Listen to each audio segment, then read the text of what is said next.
This will be my last video on matrices chapter 3 of 12th maths NCERT.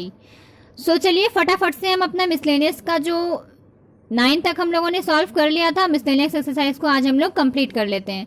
So question number 10 है हमारा.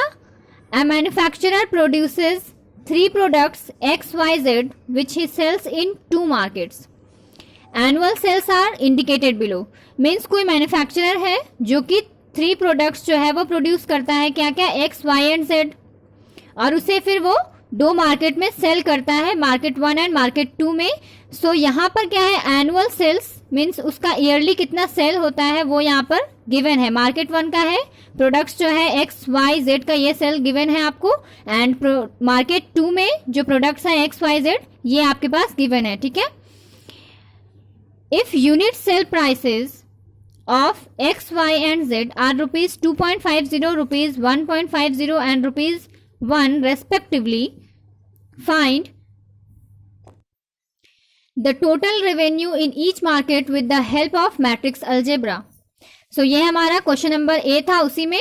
And next क्या है, if the unit costs of the above 3 commodities are rupees 2, rupees 1 and 50 पैसे respectively, find the gross profit. So यहाँ पर हमें 2 questions पूछे गए हैं इस क्वेश्चन के अंदर में. और पहला क्वेश्चन हमारा क्या है कि अगर यूनिट सेल प्राइसेस गिवन है एक्स वाई जेड, जो प्रोडक्ट हमें मेंशन था मार्केट 1 और मार्केट 2 का इस तरह से, सो वहां पर यूनिट सेल प्राइसेस हमें गिवन है एक्स वाई जेड का क्या है, रुपीज 2.50, रुपीज 1.50 एंड क्या था, रुपीज 1 रेस्पेक्टिवली. सो हमें वहां पर क्या करना था, टोटल रेवेन्यू फाइंड करना था इन each market means market 1 and market 2 में with the help of matrix algebra. And हमारा नेक्स्ट क्वेश्चन क्या है कि अगर यूनिट कॉस्ट जो है गिवन कमोडिटीज का एक्स वाई और जेड का वो अगर इतना है, तीनों का गिवन है, ठीक है, तो हमें ग्रॉस प्रॉफिट निकालना है. तो सबसे पहले तो यहाँ पर एक टर्म आया है, न्यू टर्म है कॉस्ट एंड रेवेन्यू. सो जिन लोगों ने इकोनॉमिक्स लिया है उनको ये चीज पता होगा कि कॉस्ट क्या होता है एंड रेवेन्यू क्या होता है. कॉस्ट का मतलब होता है अगर हम किसी भी प्रोडक्ट को मैन्युफैक्चर करने जा रहे हैं तो उसे मैन्युफैक्चर करने में हमारा जो खर्च बनता है उसे हम जो जितना हमारा खर्च हुआ उसे हम कहते हैं कॉस्ट. एंड उस प्रोडक्ट को जब हमने बना लिया तब उसे जब हम सेल करने जाते हैं तो सेल करने के बाद जो हमारे पास जितना भी आया है अमाउंट, ठीक है, उसको हम क्या बोलते हैं, रेवेन्यू कहते हैं. सो हमें यहाँ पर क्या करना है, रेवेन्यू निकालना है एंड यहाँ पर हमें टोटल प्रॉफिट निकालना है. ठीक है. So matrix representing the sales in is A is equal to, कोई मैट्रिक्स हमने ले लिया, ए इज इक्वल टू जो गिवन था स्टार्टिंग में ही, ठीक है, ए इज इक्वल टू ये 10,000, 2,000, 18,000 एंड ये क्या था नीचे में मार्केट 2 का 6,000, 20,000, 8,000. ठीक है. सो नंबर ए में matrix representing the sale prices per unit is, अब सेल प्राइसेस यहाँ पर हमें लिखना है तो इसे हम ध्यान रखेंगे. हमें यहाँ पर क्या करना है आपको समझ में आ रहा होगा, इस टाइप के क्वेश्चंस हमने पहले भी किए हैं, ये तो मिसलेनियस का है. ठीक है. सो ये क्या है, 2/3 मैट्रिक्स है. सो हमें मल्टीप्लाई करना है, आपको इतना तो समझ में आ रहा होगा. सो मल्टीप्लाई करना है. सो ये क्या होना चाहिए, इसमें नंबर ऑफ रोज 3 होने चाहिए तब ना, 2/3 ऑलरेडी है तो ए बी हमें फाइंड करना है, तो ये 3 और ये 3 तब ना ये 3 रहेगा तभी तो हम कर पाएंगे, इसलिए हम लोग इसको इस तरह से कुछ रिप्रेजेंट करेंगे. सो ये क्या है, 3/1, 3 रोज एंड 1 कॉलम, इसलिए हम इसको मल्टीप्लीकेशन कर सकते हैं. So matrix representing the sale price per unit is, जो आपके पास गिवन था क्वेश्चन नंबर ए में वो हमने इस तरह से मेंशन कर लिया, रुपीज 2.50 था, रुपीज 1.50 एंड 1 रुपीज. ठीक है. So now total revenue in each market is given by, total revenue क्या होगा दोनों मार्केट का, given by the product A B is equal to, so यहाँ पर A matrix and B matrix multiply करेंगे. So यहाँ पर क्या आएगा, this into this plus this into this plus इसको इससे मल्टीप्लाई करेंगे. ये ऐड करके आपको मल्टीप्लीकेशन तो आता ही है, यहाँ पर लिख देंगे एंड देन फिर इस रो को इस कॉलम से मल्टीप्लाई करेंगे और एडिशन के टर्म्स में यहाँ पर लिख देंगे ऐड करके, तो हमारा ये आ जाएगा. इसका मतलब क्या हुआ, हेंस टोटल रेवेन्यू इन मार्केट 1, ये मार्केट 1 का ही था ना एंड ये मार्केट 2 का, और ये यहाँ पर क्या था, एक्स वाई जेड का यूनिट सेल प्राइस था. ठीक है। सो ये हमारा मार्केट 1 का टोटल रेवेन्यू निकल गया एंड मार्केट 2 का ये निकल गया। Hence total revenue in market 1 is ₹46,000 and that in market 2 is ₹53,000। ठीक है। नाउ नेक्स्ट हमारा क्वेश्चन नंबर बी क्या है, यहाँ पर हमें ग्रॉस प्रॉफिट निकालना है। ठीक है। So the matrix representing the cost price per unit is, यहाँ पर जो गिवन है इसे हम क्या सी मैट्रिक्स कंसीडर करेंगे। सी इज इक्वल टू, जैसे यहाँ पर हमने किया था ना वही 2.00, ठीक है, 1.00 एंड 50 पैसे है, तो इसे हम रुपीज में कन्वर्ट कर लेंगे, वो तो आपको आता ही है ना। 50 पैसे है, इसको 100 से डिवाइड देंगे तो क्या हो जाएगा 50/100 रुपीज, यही होगा। सो 0 से 0 कैंसिल एंड इसको आप सॉल्व करेंगे तो कितना आएगा, ठीक है, इसको आप सॉल्व करेंगे फिर आपका कितना आ जाएगा 0.50, है ना। 10 को 5 से डिवाइड देंगे इतना आ जाएगा, तो वही हमने यहाँ पर रुपीज में चेंज करके डायरेक्ट लिख दिया है। So total cost in 2 markets is given by the product AC। So A into C हमें यहाँ पर निकालना है, जैसे हमने यहाँ पर AB निकाला था, ठीक है, उसी वे में निकालना है सेम तरीके से। So A matrix into C matrix. अब आपको क्या करना है, इसको सिंपली मल्टीप्लाई करना है। ठीक है, ठीक है, मल्टीप्लाई तो आप कर लेंगे क्योंकि इतने सारे मैंने मल्टीप्लिकेशन ऑफ मैट्रिसेस के क्वेश्चंस बताए हैं पहले भी। सो AC इज इक्वल टू, ये हमारा निकल जाएगा। इसका मतलब क्या हुआ कि कॉस्ट हो गया मार्केट 1 का इतना एंड मार्केट 2 का ये हो गया। सो आपको पता है प्रॉफिट इज इक्वल टू क्या होता है, रेवेन्यू में से कॉस्ट को माइनस करते हैं। So profit in market 1 is equal to rupees, ये आपने रेवेन्यू जो है मार्केट 1 का निकाला होगा। नंबर ए क्वेश्चन में आप चेक कीजिए, वो आपका मार्केट 1 का 46,000 रेवेन्यू निकला था। सो उसमें से आप माइनस करेंगे मार्केट 1 का जो कॉस्ट है, ठीक है, टोटल कॉस्ट मींस 31,000। सो आपका क्या आएगा, प्रॉफिट निकल गया। ठीक है, profit equal to revenue minus total cost होता है। सो सेम वे में आप क्या करेंगे, profit in market 2 is equal to rupees, जो आपका क्वेश्चन नंबर ए में मार्केट 2 का जो आपका रेवेन्यू आया था टोटल रेवेन्यू, उसे आप यहाँ पर पुट करेंगे माइनस ये जो आपका अभी कॉस्ट निकला है मार्केट 2 का, उसे आप यहाँ पर पुटअप करेंगे। सो आपका इज इक्वल टू ₹17,000 आएगा। ठीक है, सो टोटल प्रॉफिट आपको निकालना है। So the gross profit is equal to, इसको आप ऐड कर लेंगे, सो आपका कितना आ जाएगा ₹32,000। ठीक है, सो ये क्वेश्चन हो गया। एंड नेक्स्ट अब हम बात करते हैं क्वेश्चन नंबर 11 के ऊपर।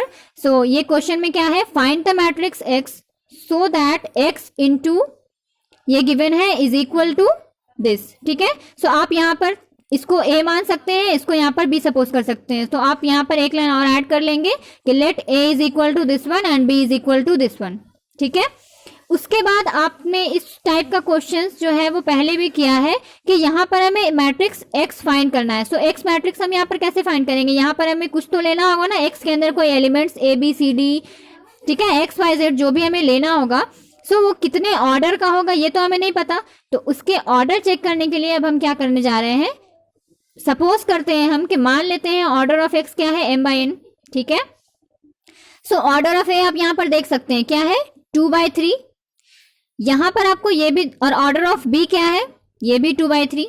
उसके बाद आप यहाँ पर देखिए कि X into A is equal to कुछ आया है, इसका मतलब XA जो है वो एग्जिस्ट कर रहा है। तो XA एग्जिस्ट कर रहा है, इसका मतलब क्या हुआ कि number of rows of X equal number of columns, means इस तरह से कि X इज इक्वल टू क्या है M/N इसका ऑर्डर, एंड A का ऑर्डर क्या है 2/3। तो ये XA जो है ये है X का ऑर्डर और ये है A का ऑर्डर। ठीक है, तो ये दोनों अगर आपस में इक्वल होगा तभी तो मल्टीप्लिकेशन पॉसिबल है, means number of columns of first equal होना चाहिए number of rows of second matrix. So यहाँ पर क्या हमें पता चला कि n इज इक्वल टू 2 होगा। सो n इज इक्वल टू 2, एक चीज हमें पता चल गया कि n यहाँ पर 2 होगा, मीन्स नंबर ऑफ कॉलम्स कितने होंगे X मैट्रिक्स के पास 2। नेक्स्ट अब हमें पता करना है कि नंबर ऑफ रोज क्या होगा, means m is equal to क्या होगा। सो उसके लिए हम क्या करेंगे, सिंस ऑर्डर ऑफ X अब हमारे पास क्या आ गया m/2। ठीक है, तो ऑर्डर ऑफ XA क्या होगा, ये भी आपको पता है कि ऑर्डर ऑफ XA जो होता है ये दोनों इक्वल हो जाता है, मीन्स यहाँ पर 2 आ जाएगा, और जो XA का मल्टीप्लाई करने के बाद जो रिजल्टेंट होता है उसका ऑर्डर क्या मिलता है, ये जो हमारे पास बचता है ना वही हमारा ऑर्डर होता है, मीन्स m/3। सो वही हमने लिखा है। सो ऑर्डर ऑफ XA क्या हो जाएगा m/3। उसके बाद सिंस यहाँ पर इक्वलिटी का सिंबल आपको दिख रहा है, ठीक है, सो इक्वलिटी के लिए क्या होना चाहिए, सबसे पहले तो ऑर्डर इंपॉर्टेंट होना चाहिए, उसके बाद कॉरेस्पॉन्डिंग एलिमेंट्स इक्वल। सो यहाँ पर इनका ऑर्डर और इनका ऑर्डर सेम होना चाहिए। इसका मतलब क्या हुआ कि order of XA equal to order of B। ठीक है। सो वही हमने लिखा है, सिंस ऑर्डर ऑफ एक्स है equal to order of B, so this implies, यहां से क्या हमें मिला, ऑर्डर ऑफ बी क्या है 2/3। अभी हमारे पास एक्स ए का कितना ऑर्डर है m/3 and order of B क्या है 2/3। तो यहां से हमें पता चल गया कि ये दोनों जब इक्वल होना चाहिए तो इसका मतलब क्या हुआ, दोनों का ऑर्डर सेम कब होगा, जब m इज इक्वल टू 2 होगा। सो यहाँ से हमें क्या पता चला कि m इज इक्वल टू 2 होगा। सो इससे हमें पता चल गया कि m is equal to 2 and n is equal to 2, इसका मतलब ऑर्डर ऑफ x क्या है 2/2। सो उसके बाद हम कंसीडर कर सकते हैं कि let x is equal to ABCD, ये 2/2 ऑर्डर का हम एक मैट्रिक्स कंसीडर कर लेंगे, ठीक है। सो दिस इंप्लाइज, यहाँ पर हम पुट अप करेंगे X A is equal to B, इसमें हम सारे वैल्यूज को यहाँ पर पुट करेंगे, एक्स के जो हमने अभी सपोज किए हैं एंड ए तो ऑलरेडी गिवन था एंड बी भी हमारे पास ऑलरेडी गिवन था। उसके बाद हमें क्या करना है, इसको इससे मल्टीप्लाई करना है, ठीक है। सो मल्टीप्लाई करते हैं। सो जब आप मल्टीप्लाई करेंगे, सो मल्टीप्लाई करने तो आपको आता ही है, ठीक है। वो 2/2 का था स्टार्टिंग वाला, ठीक है, एंड ये क्या था 2/3। वैसे भी हमने देखकर ही इसे फाइंड आउट किया, तो ये 2 और ये 2 आपस में इक्वल है, मीन्स जो रिजल्टेंट होगा उसका भी ऑर्डर क्या होगा 2/3। सो ये आपको दिख रहा है 2/3 ऑर्डर का है। मल्टीप्लाई करेंगे, उसके बाद यहाँ पर इक्वलिटी का सिंबल आपको दिखाई दे रहा होगा, तो इसका मतलब क्या हुआ कि ये दोनों मैट्रिक्स अगर इक्वल है, क्योंकि यहाँ पर दिख रहा है इक्वलिटी का सिंबल, इसका मतलब क्या हुआ कि ऑर्डर तो सेम है ही, ये हमने इसी की हेल्प से हम लोगों ने अभी फाइंड आउट किया है, ठीक है। इसका ऑर्डर जो एक्स का ऑर्डर हमने, सो इसका भी ऑर्डर 2/3, इसका भी ऑर्डर 2/3 आ चुका है। नेक्स्ट अब क्या होना चाहिए, इक्वलिटी के लिए कॉरेस्पॉन्डिंग एलिमेंट्स भी इक्वल होने चाहिए, means a + 4b is equal to -7, ठीक है। 2a + 5b is equal to -8, 3a + 6b is equal to -9। Same way में ये इसके इक्वल होगा एंड दिस, ये दोनों आपस में इक्वल होगा एंड ये दोनों आपस में इक्वल होगा, ठीक है। सो इसे हमने इक्वेशन सपोज कर लिया एंड यहाँ पर ये आप देख सकते हैं 3a + 6b is equal to -9। सो यहाँ से 3 कॉमन लेंगे तो ये कैंसिल होकर क्या आएगा, a + 2b equal to -3। Same way में यहाँ पर भी हम इस तरह से सॉल्व कर सकते हैं। उसके बाद अब हमारा काम बस इतना ही है कि हमें ABCD का वैल्यू निकालना है, जो कि आप लीनियर इक्वेशंस अच्छे से पढ़े हैं, ठीक है। वो तो बहुत बेसिक चीज है, ठीक है। सो आप यहाँ से किसी भी दो इक्वेशन को लेकर के a और b के बीच में आपको रिलेशन मिलेगा। जैसे यहाँ पर क्या किया गया है, subtracting 3 from 1 means 1 and 3, a + 4b equal to -7, a + 2b is equal to -3। So subtract करेंगे तो a कैंसिल हो जाएगा, यहाँ से हम b फाइंड आउट कर लेंगे। सो हमारा b इज इक्वल टू -2 आया। अब जब b का वैल्यू हमारे पास आ गया, सो b का वैल्यू को हम या तो इक्वेशन 1 में, 2 में, 3 में किसी में भी पुट करके a का वैल्यू हम फाइंड आउट कर लेंगे, जो कि हमारा 1 आएगा, ठीक है। यहाँ पर 1 पे पुट किया गया है। नाउ नेक्स्ट हम क्या करने वाले हैं, 6 को सब्ट्रैक्टिंग 6 from 4। सो 4 और 6 में आप देख सकते हैं यहाँ पर c + 4d equal to 2 and यहाँ पर क्या है c + 2d is equal to 2। Subtract करेंगे, c कैंसिल, d हमारा फाइंड आउट हो जाएगा। उसके बाद हम क्या करेंगे, d का वैल्यू किसी भी इक्वेशन में पुट कर देंगे, c निकल जाएगा, ठीक है। सो सारे वैल्यूज निकालने के बाद पुट कर देंगे हम x is equal to ABCD, जो हमने सपोज किया था वहां पर हम सारे वैल्यूज को पुट कर देंगे, ठीक है। So a is equal to हमारा 1 आया है, b is equal to -2, c is equal to 2 and d is equal to 0। Hence x is equal to क्या था, ABCD, इस तरह से हमने सपोज किया था। बस यहाँ पर वैल्यू पुट कर देंगे, आपका आंसर ही यही हो गया, ठीक है, क्योंकि आपको x मैट्रिक्स ही फाइंड करना था। सो आपका आंसर आ चुका है, ठीक है। नेक्स्ट क्वेश्चन नंबर 12 है, if a and b are square matrices of the same order such that AB is equal to BA, then prove by induction that AB to the power n is equal to B to the power NA। Next और भी question है इसमें कि further prove that AB whole के power पे n is equal to A to the power n B to the power n for all n belong to n। मीन्स इसमें हमें दो क्वेश्चंस पूछे गए हैं। पहला हमें ये है कि ये हमें ये प्रूफ करना है by using induction and then हमें ये प्रूफ करना है, ठीक है। सो यहाँ पर गिवन क्या है आपके पास कि A और B स्क्वायर मैट्रिसेस है और ऐसे स्क्वायर मैट्रिसेस है जैसे अगर इसका ऑर्डर 2/2 तो इसका ऑर्डर भी 2/2, मीन्स दोनों का ऑर्डर सेम है। और इस तरह से है कि AB is equal to BA है, मीन्स मैट्रिक्स आपको पता है AB इक्वल टू BA नहीं होता है, लेकिन ये इस तरह का मैट्रिक्स है कि AB और BA सेम आता है, ठीक है। तो प्रूफ करना है हमें बाय यूजिंग मैथमेटिकल इंडक्शन कि AB to the power n equal है B to the power n के। सो हमें पता है, एग्जांपल्स भी हमने कर लिए हैं और 11th में आप लोगों ने अच्छे से पढ़ा ही था। सो मैथमेटिकल इंडक्शन में हम क्या करते हैं, सबसे पहले n इक्वल टू 1 के लिए हम प्रूफ करते हैं कि गिवन स्टेटमेंट ट्रू है। फिर उसके बाद नेक्स्ट हमारा स्टेप होता है कि हम अज्यूम करते हैं कि वो जो गिवन स्टेटमेंट है वो n इक्वल टू k के लिए ट्रू है। उसको हमको इक्वेशन मान लेते हैं। देन हम क्या प्रूफ करते हैं कि n equal to K plus 1 के लिए भी गिवन स्टेटमेंट ट्रू होगा। ये हमें शो करना पड़ता है विद द हेल्प कि हमने जो एज्यूम किया है कि n इक्वल टू के लिए हमने सही जो सपोज किया है उसके हेल्प से हम ये भी प्रूफ कर लेते हैं कि n equal to K plus 1 के लिए गिवन स्टेटमेंट ट्रू है। देन हमारा क्वेश्चन जो है वो for all n belong to natural number के लिए वो ट्रू हो जाता है। ठीक है, यही है मैथमेटिकल इंडक्शन रूल। सो अब हमें क्या करना है, इसको सॉल्व करना है। So we have to prove that A B to the power n is equal to B to the power n A. So for n is equal to 1 क्या हो जाएगा, LHS ए बी, n के place में हम 1 रखते हैं तो क्या आएगा, ए बी ही आएगा हमारा। आप चाहें तो एक लाइन और A B to the power 1 is equal to A B. ठीक है, सेम ही चीज हो गया। RHS क्या होगा आपका, b to the power 1 A means क्या आएगा, बी ए। और आपको क्वेश्चन में गिवन है, आप चाहें तो स्टार्टिंग में मेंशन कर सकते थे कि we have A and B are square matrices of the same order such that A B equal to B A. So A B और बी ए आपस में इक्वल है तो बी ए के प्लेस पे हम ए बी नहीं लिख सकते। सो बिल्कुल लिख सकते हैं। So B A is equal to A B और ए बी किसके इक्वल है, LHS के। सो हमने दिखाया कि LHS और RHS इक्वल है फॉर n इक्वल टू 1। इसका मतलब क्या हुआ कि n इक्वल टू 1 के लिए आपको जो गिवन जो प्रूव आपको करना था वो आपका स्टेटमेंट सही हो गया। ठीक है, ट्रू हो गया। नेक्स्ट अब हमारा स्टेप क्या होता है, स्टेप 2 कि let us assume it is also true for n equal to k. That is n equal to के लिए ट्रू है ये स्टेटमेंट। इसका मतलब क्या हुआ कि n इक्वल टू 2 के लिए, n इक्वल टू के लिए ये इसको सेटिस्फाई करेगा। n इक्वल टू के अगर हम यहाँ पर पुट अप करेंगे तो सो वही हमने यहाँ पर क्या किया है, a into B to the power n के प्लेस पे k आ गया is equal to b n के प्लेस पे k a। ठीक है, इसको हमने इक्वेशन 1 सपोज कर लिया। Now for n equal to K plus 1 हमें प्रूफ करना है कि ये जो है गिवन वो ट्रू होगा। सो LHS हमने लिया a b to the power n के प्लेस पे क्या आएगा अभी, k प्लस 1।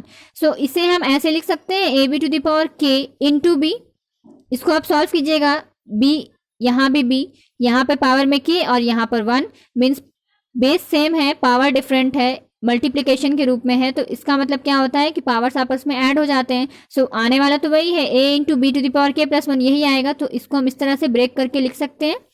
एग्जाम्पल्स में भी हमने बहुत सारे ऐसे क्वेश्चन किए थे। ठीक है, दिस इज इक्वल टू क्या हो जाएगा, इसको हम ऐसे लिख सकते हैं b k a into b। इसको हम चेंज कर सकते हैं ना, a b to the power k को हम लिख सकते हैं b to the power k a। ठीक है, सो यहां से अब हमारे पास क्या आ जाएगा। ठीक है, ये आपको समझ में आ रहा होगा। यहाँ पर देखिए आप इक्वेशन 1 से आप यहाँ पर रीजन दे सकते हैं कि by using equation 1 A B to the power K is equal to क्या है, बी के ए है ना। So B to the power K हम इसके प्लेस पे लिख सकते हैं, यहाँ पर आप मेंशन कर ही लीजिए यूजिंग 1। ठीक है, सो इसके बाद हम यहाँ पर आएंगे। सो बी टू द पावर के, होप सो आप लोगों को दिख रहा होगा, बी टू द पावर के और ए बी को हमने ब्रैकेट में रखा, कोई प्रॉब्लम तो नहीं है। ठीक है, सो दिस इज इक्वल टू क्या होगा, b to the power k और ए बी जो है वो तो बी ए के इक्वल है, आपको ऑलरेडी गिवन है। सो ए बी के प्लेस में हम बी ए लिख सकते हैं। सो इज इक्वल टू के बाद क्या लिखा है यहाँ पर, b to the power k as it is है ये वाला। ठीक है, हमने इसको पहले ब्रैकेट में किया, उसके बाद हम ए बी के प्लेस पे बी ए लिखने जा रहे हैं। ठीक है, और this is equal to b to the power k। ठीक है, आपको यहाँ पर अगर नहीं दिख रहा तो मैं यहाँ पर लिख दे रही हूँ। ठीक है, b to the power k A B, इस तरह से हम इसको लिख सकते हैं। सो दिस इज इक्वल टू हमारा क्या हो जाएगा, b to the power k A B के प्लेस पे हम लिख सकते हैं बी ए। ठीक है, सो दिस इज इक्वल टू हमारा क्या आएगा, b to the power k into B. इसको हम एक साथ रखते हैं और यहाँ पर क्योंकि एसोसिएटिविटी तो फॉलो करता है। सो यहाँ पर अब क्या होगा आपके पास, b to the power k plus 1, base same है, पावर डिफरेंट है तो ऐड हो जाएगा, मल्टीप्लिकेशन के रूप में है तो इंटू ए। और आप देखिए कि आपको यही प्रूफ करना था, ये आपका RHS के इक्वल है। अगर n के प्लेस में हम यहाँ पर k प्लस 1 रखते हैं सो हमारा यही आएगा b to the power k plus 1 a. So is equal to RHS आप लिखेंगे। सो LHS RHS इक्वल हो गया, इसका मतलब n equal to k plus 1 के लिए भी ट्रू हो गया। So we see that by the principle of mathematical induction given problem is true for n equal to 1, n equal to k plus 1 whenever it is proved for n equal to k। ये तो लिखने का तरीका होता है, ये solve example में भी सारा एक ही टाइप का था। ठीक है, hence given problem is proved for all n belong to natural number. ये हो गया। अब नेक्स्ट हमारा क्या प्रूफ करना है हमें कि ए बी होल के पावर पे n is equal to a to the power n b to the power n। So इसे भी हम इंडक्शन से ही करने वाले हैं। So we have to prove that, जो प्रूफ करना है आप लिखेंगे।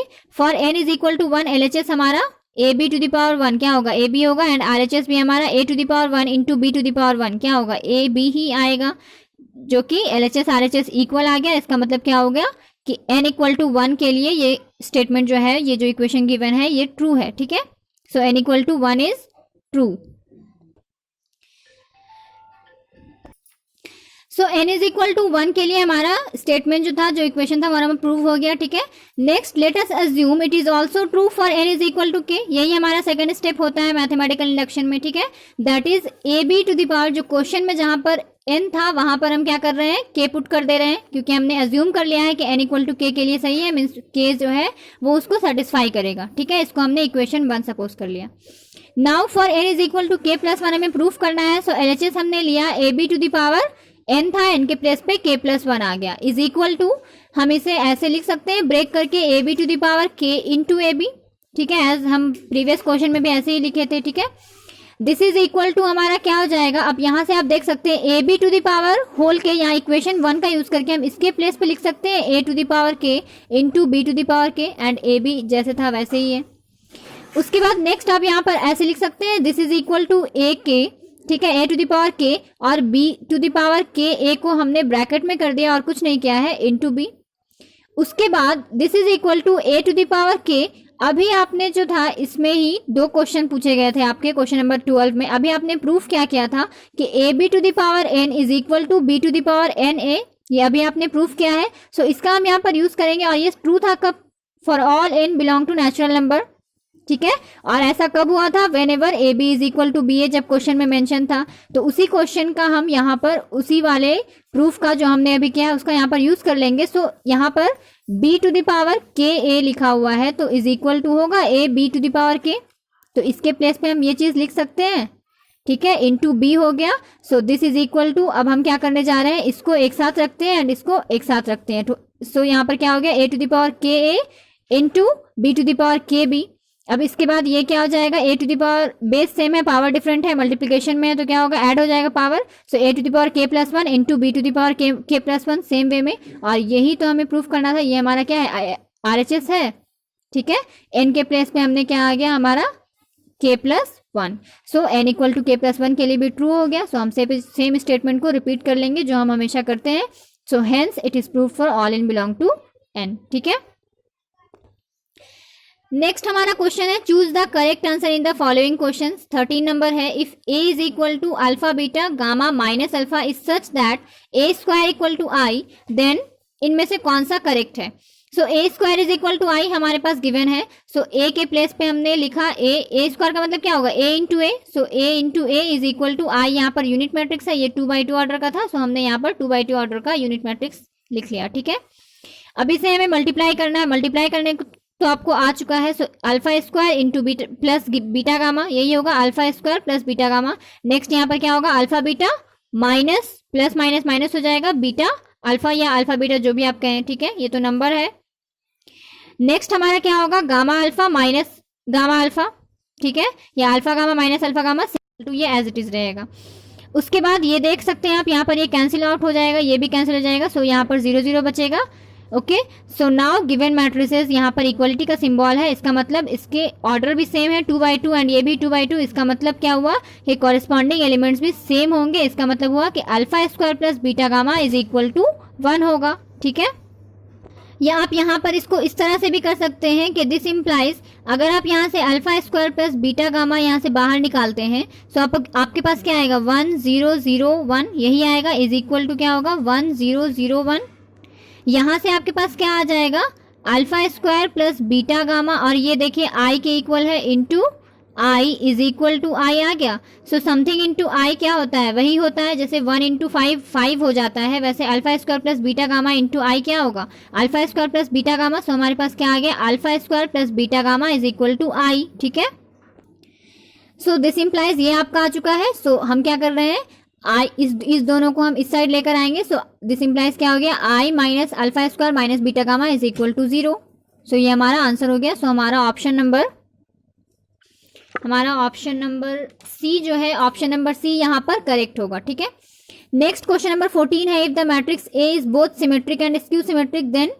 अब कोई भी मैट्रिक्स, आप ही खुद सोचिए कि अगर कोई ऐसा मैट्रिक्स है जो कि सिमेट्रिक भी हो और स्क्यू सिमेट्रिक भी हो, वो कौन सा मैट्रिक्स होगा, जीरो मैट्रिक्स, ठीक है। जीरो मैट्रिक्स जो है वो सिमेट्रिक भी होता है और स्क्यू सिमेट्रिक भी होता है, इसको आप याद रख लीजिए, ठीक है।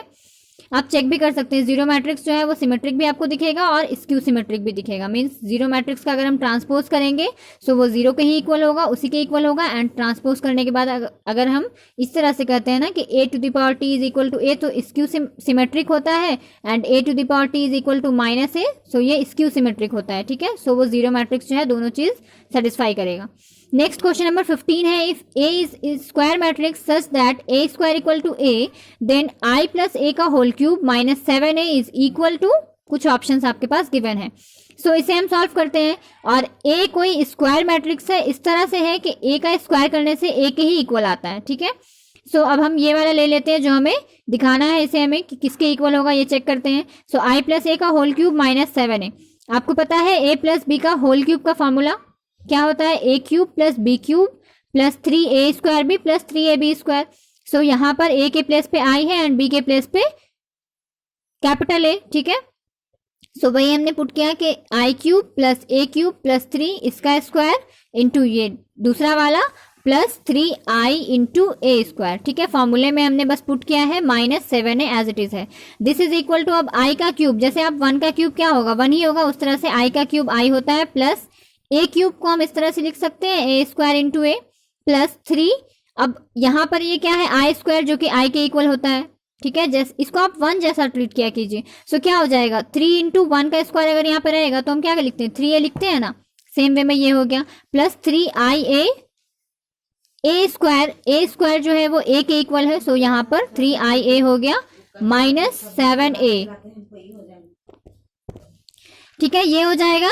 दिस इज इक्वल टू क्या होगा i प्लस a स्क्वायर आपका गिवन है a के इक्वल होता है। सो a स्क्वायर के प्लेस पे a लिखा इंटू a माइनस, अब यहाँ पर आप देखिएगा 3a माइनस 7a क्या होगा माइनस 4a प्लस 3ia, आप चाहते तो यहाँ पर भी आप डायरेक्ट लिख सकते थे 3a, ठीक है, पर कोई नहीं, नेक्स्ट स्टेप में लिख लीजिए। सो 1 इंटू समथिंग वही होता है। सो 3ia is equal to 3a हो जाएगा, ठीक है। यहाँ पर आप रीजन देते हुए चलेंगे, ठीक है। So next is equal to क्या होगा i plus a into a क्या होगा a स्क्वायर माइनस, अब यहाँ पर माइनस 4a प्लस 3a क्या होगा माइनस a। सो वही हमने लिखा है। सो दिस इज इक्वल टू, अब आपका गिवन है a square equal to a, so a square के प्लेस पे हम यहाँ पर a लिख सकते हैं।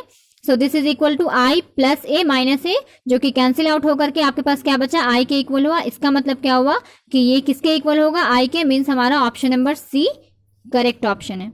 ओके, सो आज हमारा मैट्रिसेस जो था इतने दिनों से हम पढ़ रहे थे, मैट्रिसेस हमारा कंप्लीट हो गया। सो नेक्स्ट वीडियो में हम लोग डिटर्मिनेंट स्टार्ट करेंगे, ठीक है।